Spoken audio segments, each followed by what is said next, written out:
Positions, everyone.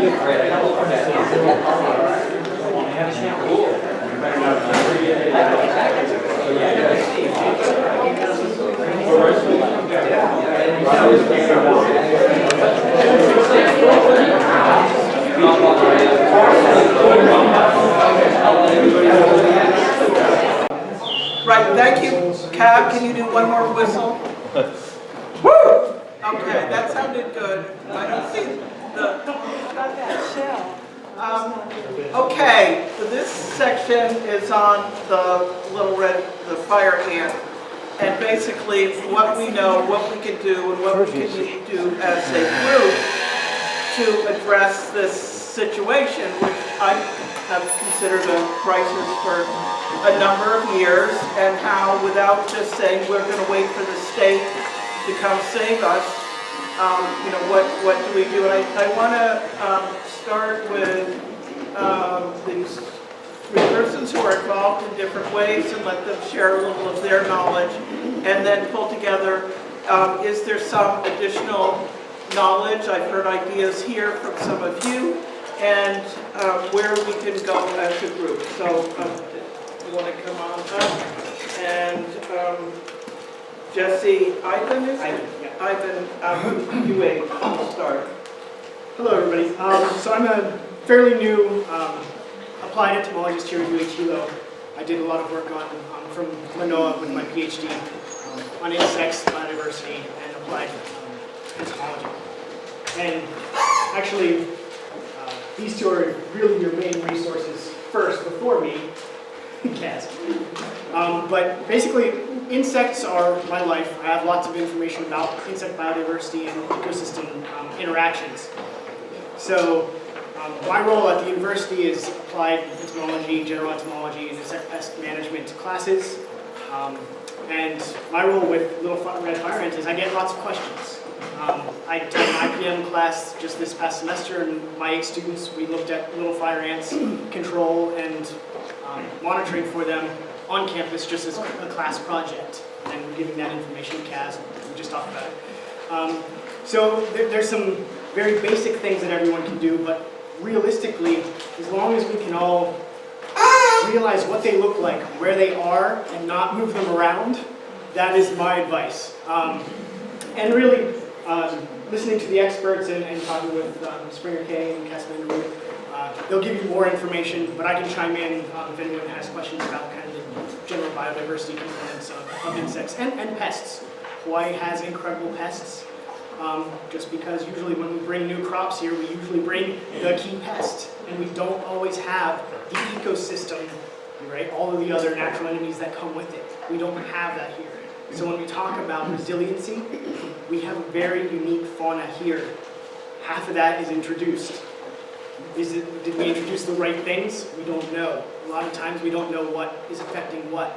So again, just like when Dr. Valenzuela was up here, there's lots of basic research that we need to have for agriculture, especially with diversified agricultural systems, with the pests specifically. And we're just not there yet. We all have to work together to do it. Hi, so I'm the manager of the Big Island Invasive Species Committee, and as Jesse kind of said, we're doing this maybe in reverse order. We don't really deal directly with little fire ants. We have two projects that are really relevant for agriculture and for little fire ants, and the first is our nursery surveys. So BISC is not a regulatory agency. We essentially operate like a nonprofit. We're a university project. But what we can do, because we're non-regulatory, is we can be very friendly and helpful and not really put fear into anyone that we're going to come down and hit you with a fine or accuse you of breaking the law. So we're able to go and meet with nurseries, offer the service of serving the nursery. We're looking for invasive plants, talking to nursery operators, educating them about what plants are on do not plant lists that are considered highly invasive. It's a very, very small percentage of the plants that are here in Hawaii are of the non-native plants that are actually invasive. But the other thing we do is we take information that's developed by folks like Cass at the Hawaii Ant Lab to the nurseries, help them understand the material, help them figure out where to go for more information, and get them to agree to follow best management practices.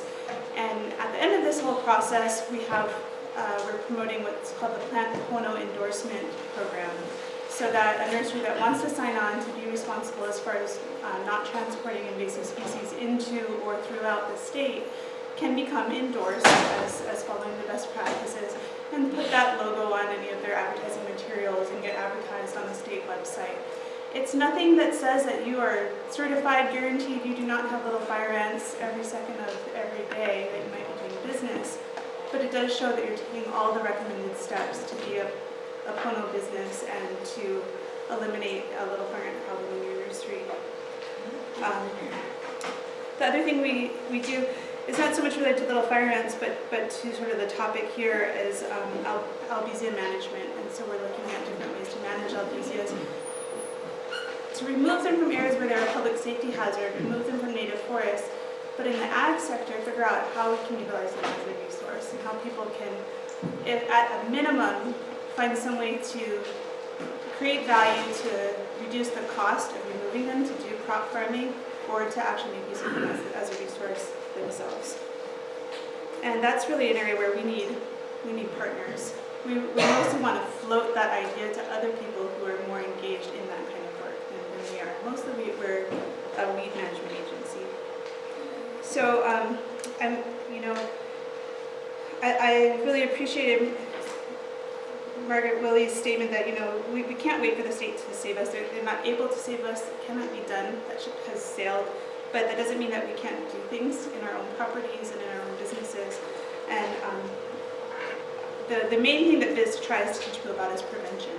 We teach people not to bring in invasive species because then we don't have to go out and kill them, and to not leave little fire ants around. No one seems to really appreciate prevention until you're already dealing with the pest. So just trying to promote that idea. So when we start talking about compost, creating compost businesses, it's something that we would like to see happen, but it also scares us when in the invasive species management world. I think that's the best way to start spreading other things around that you don't intend to. But there's always a solution to those kind of concerns. So we can work on those things. So I'll turn over the big man here. Yeah, I'm not going to die soon. So my name's Cass, and unlike Jesse, who's an entomologist, I'm an ecologist, so ecosystems are my life. But I guess it gives a slightly different perspective to dealing with invasive species and pests. But my background's in forestry. I used to be a forest ranger, like Smokey the Bear, but bigger and hairier. And I grew up in Australia, where we have a wonderful, diverse range of ants. They're one of the most abundant and diverse insect groups that you'll find in forests. And when I finished all my academic studies, I was really, really good at a job that no one was going to pay me to do, because no one wanted an invertebrate ecologist on their staff. And then I sort of fell into dealing with invasive ants, which I actually was reluctant to begin with, but over the last 20 years or so, I found it more and more interesting. So I look at invasive ants from an ecosystem perspective rather than an individual perspective, and it kind of changes the way you might deal with it. So currently I manage a little group of people called the Hawaii Ant Lab, and about 95% of what we do is directly related to managing, eradicating, providing extension advice on little fire ants in Hawaii. Most of that would be here in the Big Island. I've been there for 6 years. I came here from New Zealand on a 6-month short fixed term contract. Still here. So I'm doing okay. And our primary focus is really to give people the tools they need to manage this problem. If there's a chance of eradicating something, for example, if we find a small outbreak of LFA on a neighbour island, we really get excited about that and we give it a real big push. We can't eradicate LFA from the Big Island. It's just physically, technically and economically not possible. So we focus most on how can people live with this particular problem. And this problem cuts across every aspect of our lives. It's not a single issue problem. The Department of Agriculture focuses on agricultural issues, and yes, LFA are an agricultural issue for nurseries, the green industry, production agriculture, forestry, but it's also an environmental problem. It's also a human health problem. It's an animal welfare issue. It really cuts across every segment of our lives. So it's one of those issues that has very easily can fall through the cracks between agencies and agency responsibilities. And I guess that's why we're here as a fairly kind of independent unit, because there are no pigeonholes to slot a response or a program that deals with invasive ants, and some other invasive species fall in that same category. So hopefully while we're here, if you have any questions or if you have any advice or suggestions, I really like to hear them. If you need any help, our website is called littlefireants.com. Not very original, but easy to find. And there's a bunch of information there that might help. We also offer practical training sessions and a whole bunch of other stuff. So please don't hesitate to contact my team if you need any help in any issue that focuses or features any kind of invasive ant species. Thanks.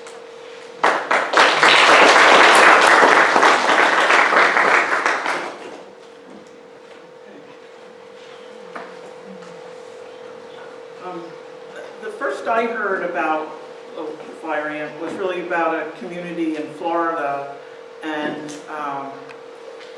well, one there and one in another state, and just where they became so pervasive that all of the agricultural, they just left the area, that all the workers deserted and were just being hit by all the fire ants that go up in the trees, go vertical everywhere. So that was sort of how I saw it as, like, here we are, and here we are, this paradise, and all the things that we grow, and we bicker among ourselves about one thing or another, but, you know, ultimately our future is tied to our environment and these ecosystems, and this is not only affects agriculture, but as you said, it's a animal, birds are blinded, dogs, cats, and the first incident I saw over in the west side, which was back in 2000, I can't remember what year, 2009, was a little girl, and Wille, and went down in the Kohala Coast, and she was bitten all over and was in the hospital for a number of days. And that, and maybe one other, were the only two incidents that I knew of that were outside of sort of the general Puna area. And yet everyone was sort of, well, this is a red flag, you know, we really should think about this, what are we going to do about it?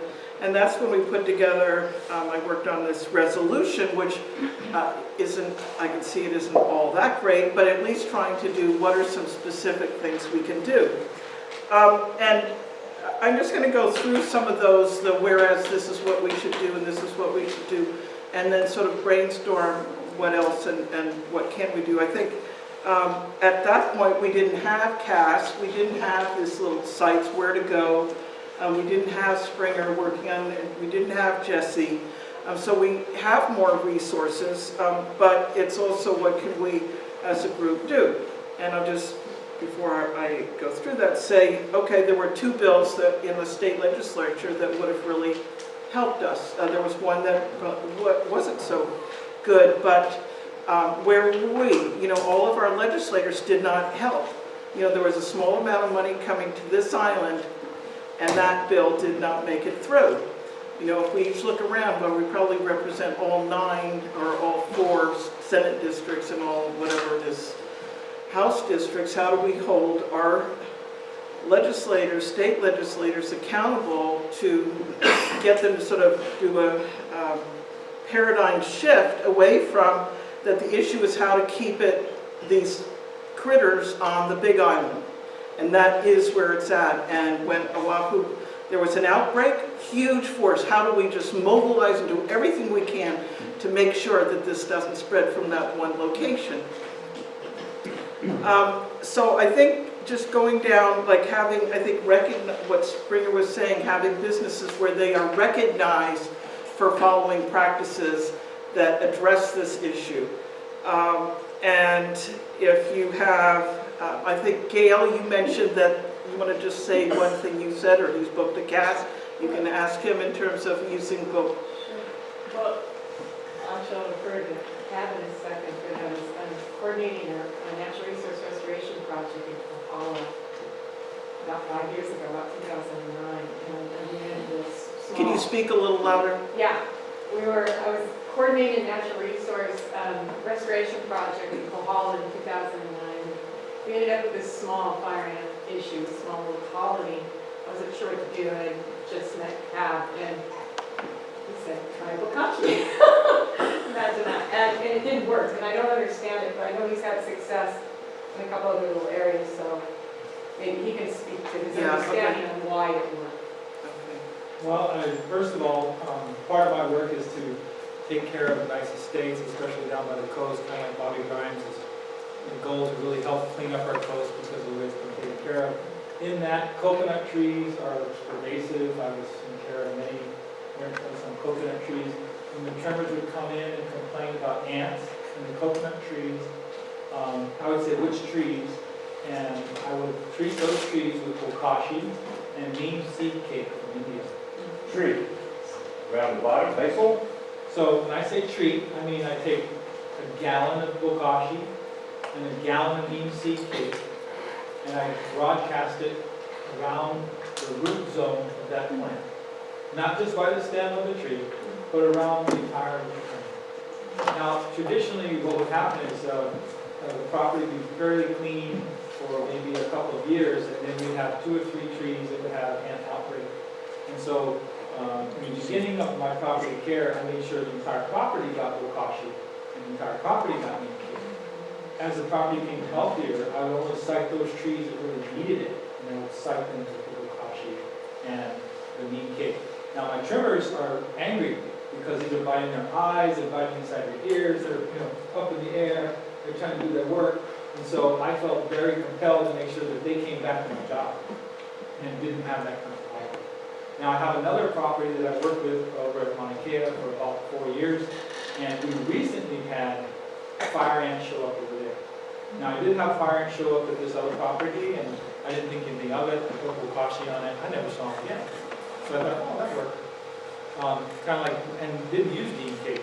Now the one at Mauna Kea, my guys showed me, we were there on the job, and we saw about a 1-foot pile of the ant action. Pretty big. And I live in Florida too, in ant neighborhood, so I know fire ants well.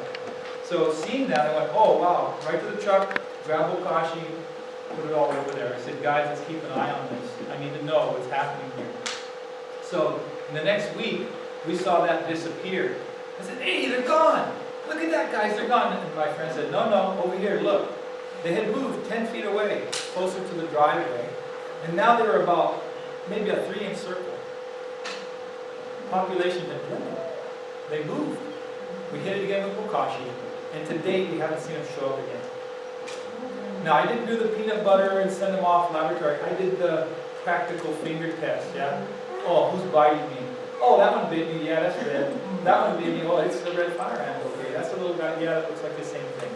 So, practically, I felt that the bokashi, when we talk about in EM technologies, is that ants are farmers. Ants eat fungi. The bokashi is in direct opposition to the fungi they produce. Because it's a multitude of microorganisms and balanced fungi, it destroys their food stores. So now they have to move in order to farm again. The toll is about 90%, as we can see, on the first move. In other words, 90% of the population got wiped out because of no food. That 10% moves on to the next and tries to make it again. If you hit them again, you've wiped out that. You have a certain number of ants, I don't know what the magic number is, a certain number of ants have to survive in a group before the whole group can survive. You can't just have one ant, right? You can survive in the problem. So by knocking down the food stores, it seems, in my understanding, it seems to have knocked out the ant. I have not seen that ant back on my jobs yet. That's been my experience. I have a few questions. I don't want to turn this into a technical discussion because that wouldn't be worthwhile, but there are about 30 species of ants on this island that extinct. How sure are you that the one you're talking about is little fire ants? That's a good question. I only identify it because I have been into integrated pest management for a very long time. I do study the new insects that come into our state. I, give advice on how to control them through neem applications. So you say you recognise them because you lived in Florida and you saw those things? Yeah, but the Florida red ants are the same one we have here. No, they're not. No, I'm just saying the nature of the I fire. suspect that the species that you're talking about is a species called Solenopsis geminata. It's been here since World War II. The species we're talking about is Wasmannia oropuncata, which right here about 15 years ago. Wasmannia is less than a millimetre in size. It's the size of a piece of coarse cracked pepper. Very small. Solenopsis geminata are about a quarter of an inch in size. Solenopsis geminata live in mounds on the ground. Little fire ants have no obvious nests. You will have found a little fire ant nest, they don't make a nest.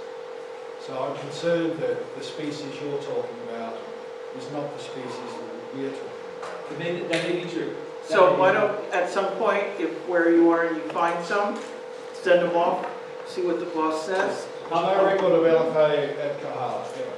We do not have any infestations in Kahala. It's probably too dry there. Over the west side, like Kaye area.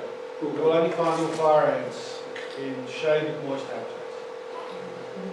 These are irrigated lawns and it wasn't You shade. will not find little fire ants living in irrigated waters. Okay, Can I try number two? thank you. So that's the first one. Oh, you need more? I'm not. It seemed to control the other ants, so I'm I not was really familiar- not cross That was my application. next question. I'm not familiar with your methods, but I'd very much like to do some objective testing with it, and then as opposed to an anecdotal, through some stuff we have work. That's like step one of science is, hey, this might be a good idea. I'm quite happy to take that further and do what we call an elimination trial, where we take some candidate things, try them and go, yeah, this didn't work, hey, this one did. You never know. Right. I have people giving me a lot of crazy ideas.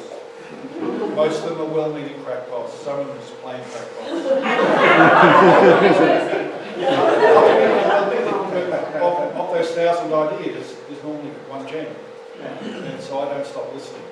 Have you done any research on fungicide No. effect? Like you're saying, just using a fungicide to kill off the food source. The food source for little fire ants and most invasive ant species are in fact sources of carbohydrate. Yeah. Flowers, fruit, extrafloral nectaries, homopteras, scale insects, mealybugs, plant pests. Dead birds and things like that. Well, that's not carbohydrate, that's protein. Oh. Now, the only part of the colony that requires protein are the queens, because they're laying eggs, and the Kaye, who are growing. So an adult worker on pupating doesn't molt, doesn't grow, has a very finite life for several months, maybe 3 or 4, maybe 2 or 3. So the bulk of what's required by the colony is carbohydrate, sugar. A very small amount of protein is needed to feed the queens of the Kaye, and then lipids, oils, are a storable form of energy that ants generally fatten themselves up on ahead of some lean times. So the major source of nutrition that an ant colony needs are these carbohydrates.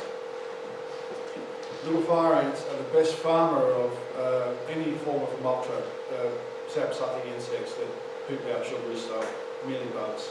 And so what they do is they range these little insects.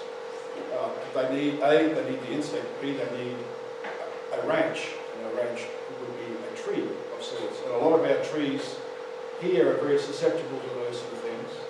So these animals, these ants will actually actively move them around, look after them, protect them from the natural predators. So from an ecosystem perspective, what they're doing is they're redirecting all the energy in the ecosystem to them, much the same way as we do. very much the same way as we do. They're actually better at it. And that's why we can get these massive population densities. So if you live in an infested area, if your property is infested, every square foot of your land will contain on average 2,000 little fire ant workers and about 4 queens. If you live on a quarter-acre lot of land, like an 8,000 foot, 10,000 foot block of land, and you took all the little fire ants off it and laid them end to end, and they're a millimetre in size, you can make a trail from here to Curtistown and possibly a bit further. That's the density that these animals are capable of getting to in the right environments. So do they actually have food stores in their nests? No. They're not storing. The sugar that they do accumulate, they eat readily? The sugars that they're gathering, they eat readily? Yeah.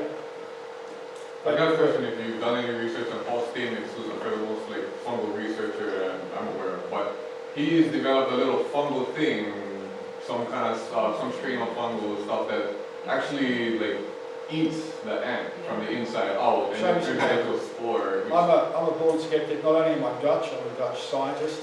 I'll help you all. Show me the data, show me the data. Because I'll bet, and like I said, there are well-meaning people, there are well-meaning crackpots, and there are crackpots. And there are some good scientists. I don't know the source of those data. I would suspect that if you had a solution that was practical and could be implemented in the field, that the Reading Port fire ant problem on the mainland, which is a $5 billion plus a year problem, would be the first place you would see that research applied. My network of colleagues through the US focus primarily on Riva. The only person I know that has done some work on fungi, good work on fungi, is actually a local Hilo boy, David Boyd, who's based at ARS in Gainesville. He does do some fungal work. He has spent, I think, about 15 years on looking at that as a natural control. It's effective, but he's got no distribution method still.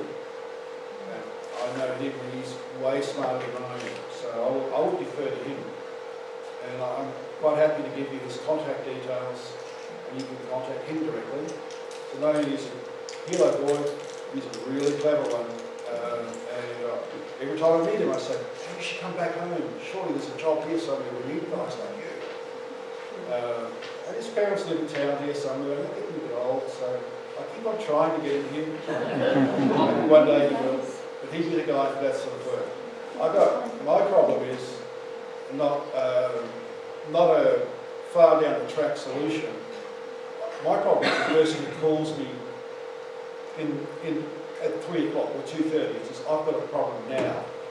I need help now. So I focus on what I can do now.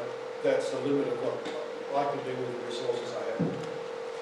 And when somebody does say, we have them at my farm, there aren't, we just discovered this patch, then what do you do?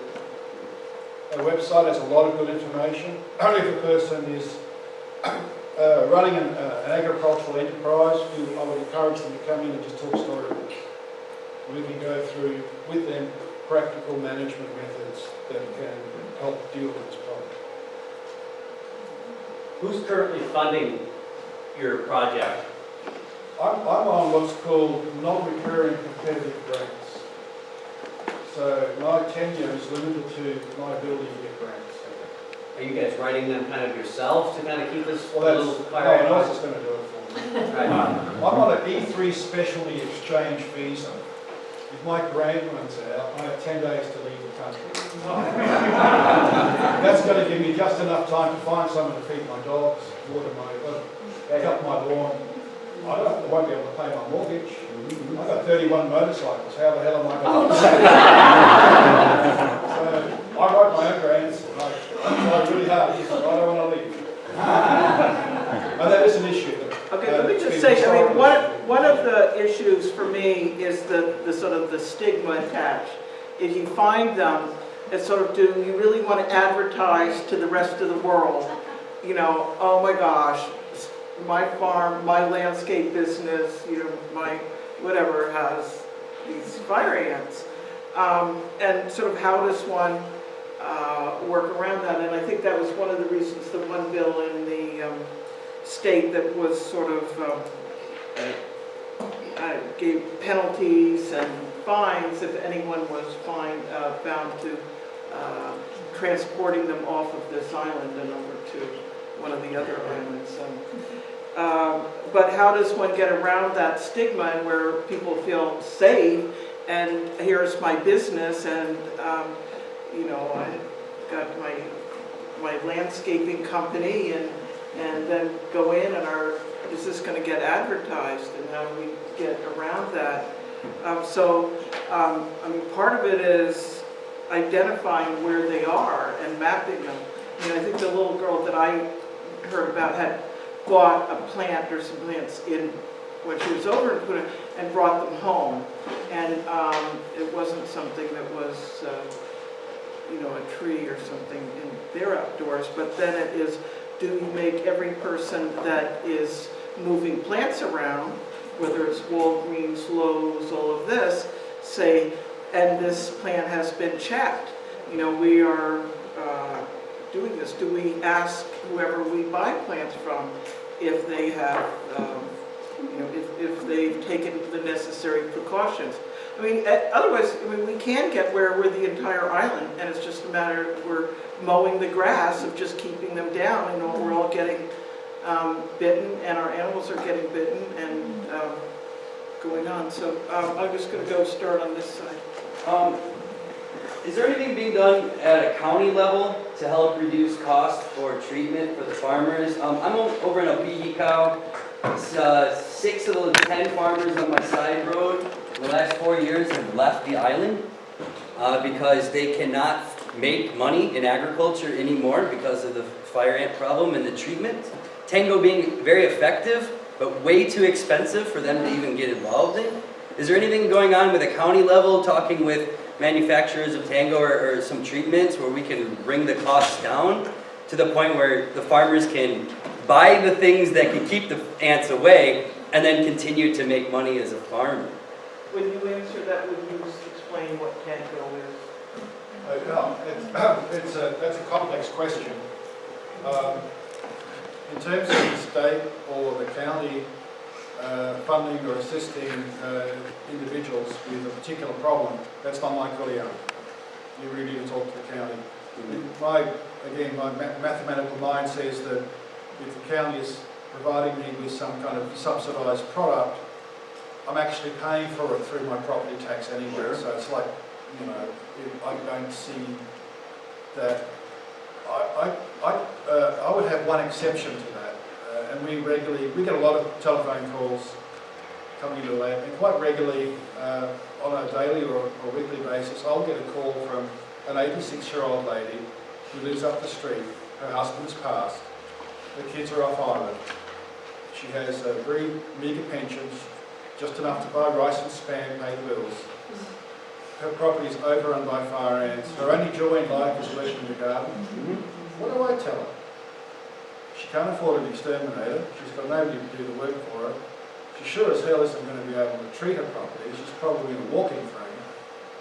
If there was a candidate for an agency like the county or the state to provide assistance, that would be the candidate that I would kind of say, well, there's an exception, because this person can't get out of where they are. For agriculture generally, it's just going to be a cost of production. I got farmers talking about class action suits against the state because they've done nothing to help them, and they buy a property for $750,000 in 5 years. It's not worth a quarter of that because nobody wants to touch it. And it's at that point, is it the farmer's fault? No, whose fault is it? Of course, it's America. We got to point fingers at somebody. It's our fault. It's our fault because the spread of invasive species, and I'm going to take a big picture here, is a consequence of commerce. Actually, it's a cost of trade. So we have invasive species on this island because we buy shit from somewhere else, and with that comes attached invasive species. If we were totally, wholly, completely self-sufficient as a state of an island, we wouldn't have a problem. You can't blame the state. Well, we can all take Who responsibility. within the state would be responsible for that? I'm trying to save your friends a lot of legal costs for something that I'm pretty sure would fail. Yeah, but they still want to, I mean, they're charging ahead with that idea. You know, and that's our problem. We're faced with this issue, and the first thing we're thinking of is we've got to find someone to blame. Yeah. And a lot of people that are new to this island, that I get into my office, they come into my office, they look at someone, someone's at fault, it's not me, who can I blame for this? Right, and so part of People this who've been is here longer. what we can do, not People what, who live here longer, come into my office and say, I've got this problem, can you help me manage it? So they're not looking to blame someone, they're looking to fix it. right, and, So I think we need a fundamental shift in the way we treat these issues. right. So right now, we don't have a solution. Okay, so let Lynn. I think there's two things that people should know about. One is that whenever you buy a plant, and my husband and I have been trying to educate about living plant since it showed up in the internet, you have to test, you have to take responsibility. Do the peanut butter stick, don't take it out of your car till you do it, and check for ants, and then go from there. The other thing is if you get dump mulch, do the same thing. We use dump mulch all the time, but it does, we always test. And then after we dump it in one pile, a couple of weeks later, we test all around that pile again. We keep testing. So we have to take responsibility ourselves. The other thing is there are some young people starting businesses right now, and they'll come and treat an acre of land for $30 and with their own Tango. And they are very astute at going out and kind of checking trees and saying, well, there's a bigger infestation over here, or it's trumping through the jungle. They, however, cannot keep up with the amount of work that they're getting calls for as the reputation spreads. And so what they would like to do is set up within each community a point person that they work with, and send them out and have the community have their own supplies. And then they would come out, mix it, and help the people treat the area. So, I think it is unfortunate, it's here, and it's in our laps, and it isn't fair, but we have to deal with it in some way. I do know that the state did and may still have, from what I heard, a subsidy program for the poultry frog, where they still let people, pay for people to treat. And I'm not quite understanding why they don't have something, similar to what this gentleman said, where they have some type of program like that also to help maybe some of these enterprising young people buy it in bulk at lower prices or whatever. So, I think there are some, not solutions, but some help that we can use. Yeah, Glenn is here from the county administration, and he just started a couple of weeks ago, so they sent him over. You want to speak Let me just address that cokie issue that you mentioned. It's not a state program, it's a county program. We have made vouchers available to purchase citric acid at I think it was $60 a bag or something like that, which is probably half the cost of the citric acid. Now we're making arrangements to set it up so that those on the corner side, the west side of Hawaii, will be closer to you over there rather than coming all the way to Hilo to buy the voucher at HCEOC and then picking it up at CPS. So we're trying to work on that part. But otherwise, we do have cooperators who have these sprayers available that you can borrow. You're going to have to fill out some paperwork and then pick up your citric acid, and then you can spray your lot for you. But I mean, it's not like county employees are going out to spray as far as for cokie frogs for you. So that's about it for that cokie issue. Thank you. Okay, so Lynn, maybe you could get to me some of that information as to who those people are. I mean, it seems like this would be something where people are looking for jobs, and if there's more business, and how do we get a point person? I mean, there are also county grants. R&D has grants. Then the county has grant in aid, where if there's an organization, a nonprofit is putting it in. can go seed money there. Each of the council members have contingency funds and work on it, just like there's, look at the Koki frog. That, you know, the Koki frogs were sort of in one place, and then I got more and more and more, and what happened? It is, as Cass saying, you know, people that have the problem and come in, but it is also, I see at the different levels, there's a community level as well, and there's a county level. And I was, you know, I'm just going to read down, these are the kind of things that we put together, suggestions, just brainstorming back in 2008, that we do a mapping of areas where that it's not existent, I mean, that people identify, so we have a map, that we do have some inspection going around and just randomly checking places and sort of keeping some kind of an eye on what's going on, and that would somehow hopefully encourage people that have the problem not to wait till there is an inspector, and that the county do a public education campaign. I also thought, well, every time perhaps we should have it, that we've got to be such a crisis and we don't want our island to be quarantined. I mean, I just want you to know the attitude in Honolulu is, let's just, as long as it's down there, it's okay. Do we require people to hand out, this has been checked for Little Rock fire ants, or to be aware of the problem, and if you do find them, you know, if you don't want to sit around and do a peanut butter test and send it off. So public education. And then that we set up a Little Red Fire Ant task force, maybe it'd be through the council administration, and connect to the state and federal for assistance and education controlling research. Look how he could leave in 10 days. He leaving even his motorcycles behind. Well, first, I'm not leaving. Okay. And two, I'm not leaving my motorcycles behind. Don't worry about either of those two. You know, and then we put in here that by May 1st, 2009, the county administration is requested to present a progress report to the White County Council on county efforts to control little fire ant infestations on the island, including an assessment of possible state, federal, private funding sources for research and containment of this. So that didn't happen. So when I finally then decided to run for election and got elected, then I called department, this is before Glenn was there, to come do a presentation, and basically they said they were really looking at this more of a state issue and had not really done a lot, but that we now have CAS available to help.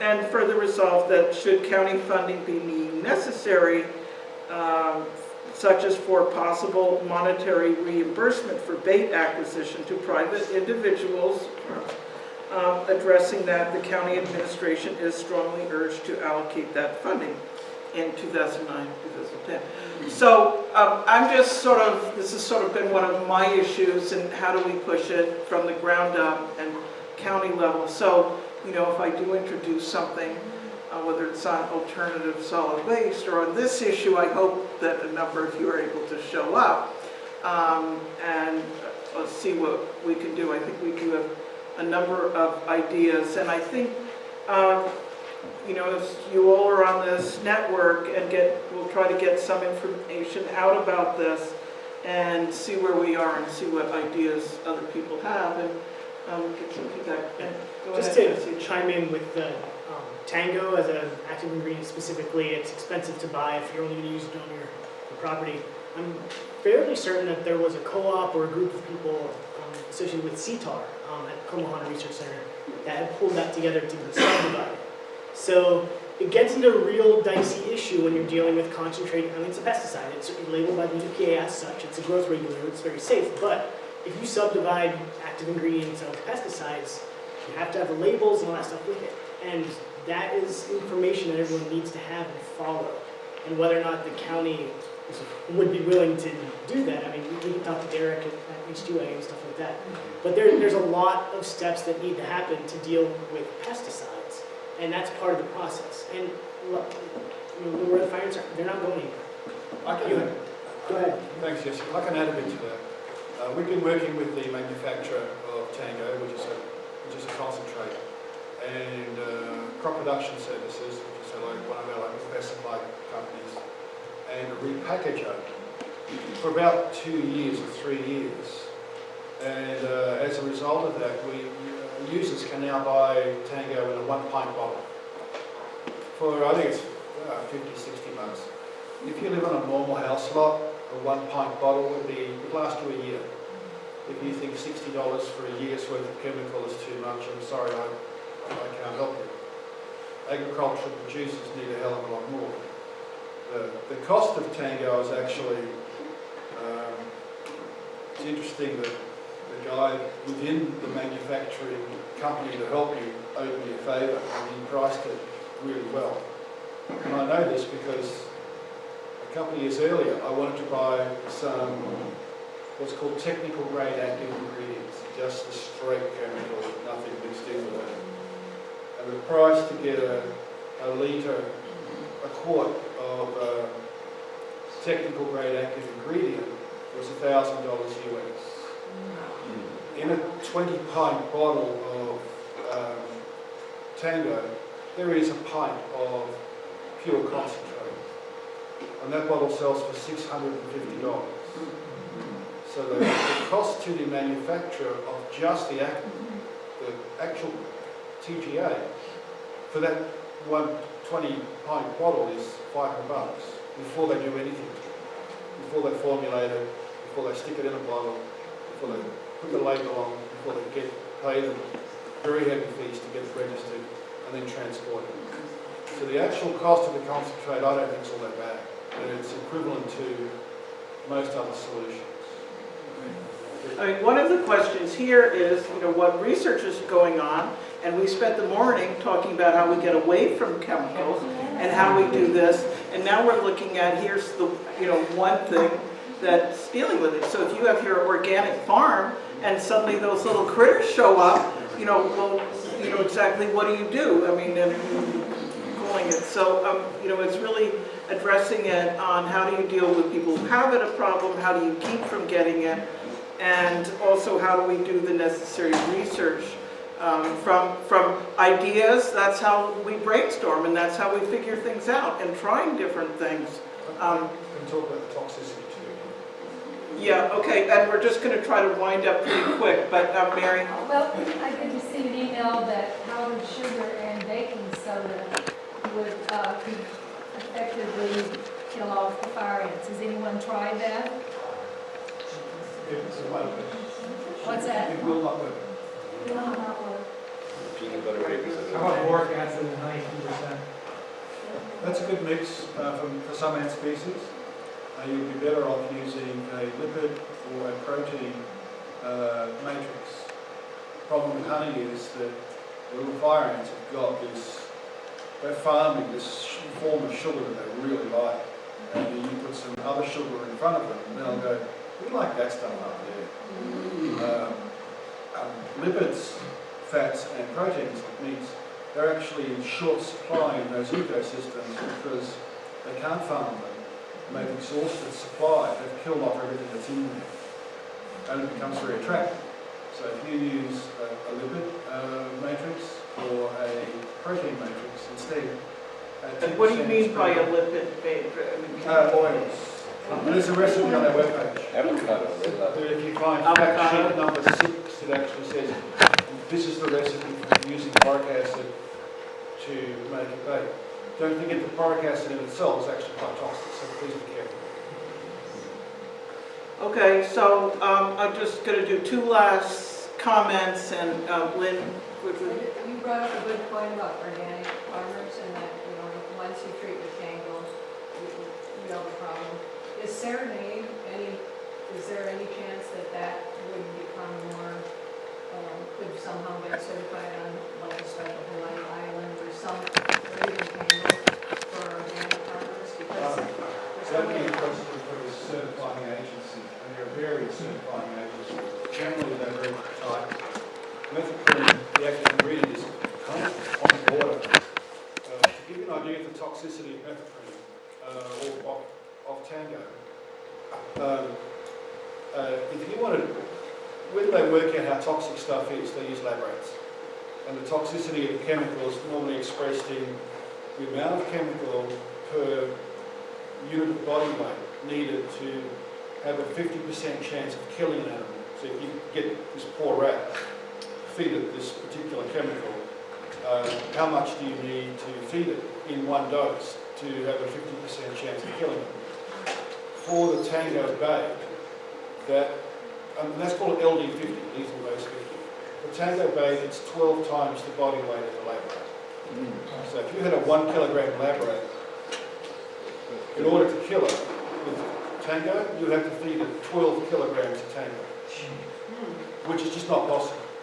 So the only way to kill a lab rat with Tango is to keep it in the bottle and kill it. That's how toxic methylprednisolone is, and that's why I like it, because there are other solutions that are especially synthetic pyrethroids, which are great and they're very safe. But when you've got 100,000 people on one little island, each using it to solve their problem, that shit's got to go somewhere, and it's going to go down in the water table. You'll be drinking it in 2 weeks' time, and your fish will be swimming in it. So we really focus on finding the least toxic way to deal with this problem. And again, we take an ecosystem or landscape perspective to what we do. Okay, last, How would you recommend treating a litter dump mulch for fire ants, It's very difficult. There will be 2 ways to do it. One would be to use baits which are of low toxicity, but then we're really looking at a 12-month process to be absolutely sure we've got them out. You could use residual pesticides that have a residual life, and there are a whole bunch on the market. I don't think any of them are registered for drenching a whole pile of mulch, but that would be a possibility. When I was working in Brisbane on redwood fire ants, we'd actually developed a heat treatment machine, which cost a lot of money. Treated mulch and soil with heat. Would the ants survive the silage type of process? Would that be waste? Yeah, they would. If we enclosed them and put microorganisms and digested it, would they survive that? Given time, quite possibly no. It depends on how thick the silage skin was, because they can't eat away from plastic. So it's, yeah, I need to test it. Heat would be a good way. If you can find a way of heating stuff up to about a temperature of about 150, and if you can keep it there for an hour or so, then you will certainly kill off the ants and a lot of other pathogens as well. I think that's been one of the reasons why there's been a preference to have compost rather than mulch.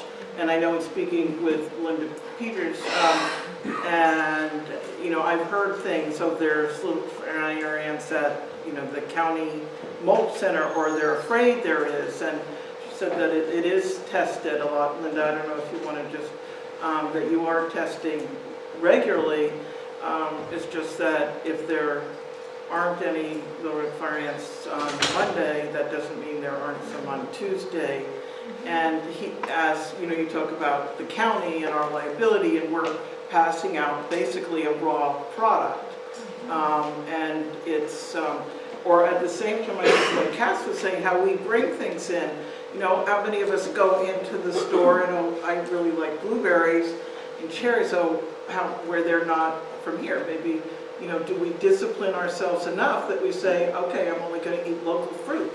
I'm only, the things that, vegetables that are here, and not, part of all this population issue. It's also how we consume, what is our consumption, and what is, how we live our lives to reflect that our environment and the ecology. So it really is a multi-layered issue, and I will work on it from county level, assuming I get reelected, and spend some time on that one of these days. I just want to recommend to everybody who hasn't taken the Little Fire Ant workshops to sign up You learn so much. I created my property of little fire ants. Okay, thank you. So we're now, can you come on up here? How are we gonna, yeah. So let's say they were back at, 3.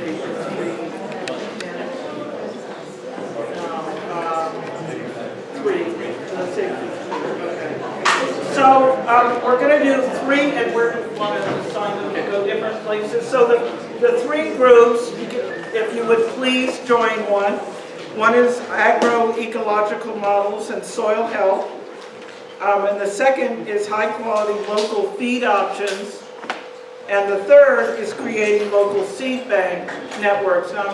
We didn't really discuss that subject. I do have it down here if there are those who want to take one of those.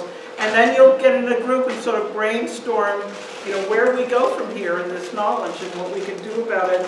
And then if one of the group comes back, each group will have one of these posters and sort of write your ideas down to report back to the rest of the group, and we'll meet back here about 3.